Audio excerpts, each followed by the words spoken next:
Hey guys, Jim Hart here from Hawthorne Law, and today I want to talk to you about how exactly you go about forming an LLC. This is a question that a lot of people have, that I've gotten from a lot of different people, and it's actually an easier process than you would think, but it's also fraught with peril if you do it the incorrect way. And so what you're going to want to do if you're starting an LLC, now first of all you want to make sure that an LLC is actually the right entity for your online business. And for some people it is, and for some people it isn't.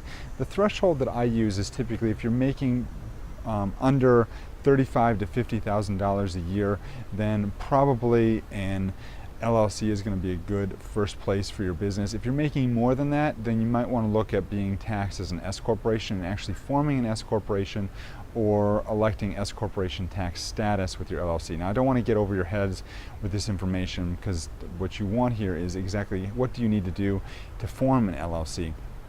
And basically what you need to do is you form what are called, or you fill out what are called articles of organization in your state. And you're going to file those with your state Secretary of State's office.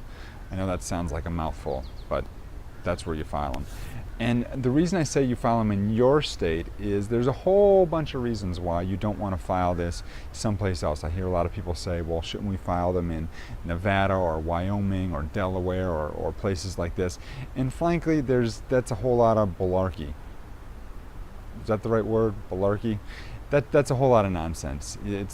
That's causing you actually more trouble than it's worth, because what happens when you do something like that and you don't live in that state is you still have to report all your income in your state, which means you still have to register your LLC because you're doing business in your state as a foreign entity in your own state. So you're actually then causing yourself to pay two filing fees in some situations. So not necessarily something you want to do, but that's the first thing you're going to do, is you're going to go ahead and you're going to fill out that articles of organization if you're doing an LLC, and you're going to file those in with your state Secretary of State's office. And then you're going to also pay the filing fees in your state, whatever those might be. Some states they're more, some states they're less. There might be some other legal requirements in your state. I know some states require that you actually publish notification in a newspaper. Some states don't require that. So you need to check and make sure you're filing all the proper procedures in your state where you live, where you're going to be filing your LLC, to make sure you do it the right way. Now, once you've done that, once you've gone ahead and filed your articles of organization, once you've paid the filing fees, is that it? Is that the only thing? No, it's not. There's another very important piece of the puzzle here, and that's to make sure that you get a standard, well, not a standard, but you get an operating agreement in place. Even if you're a single member LLC, and this is very important, it doesn't matter, you don't need an operating agreement only when you have a multi-member LLC. And basically, as an aside here, as an owner of an LLC, you're considered a member. So if it's just you, it's a single member LLC. If there's more than one of you, it's a multi-member LLC. So that's something you need to know.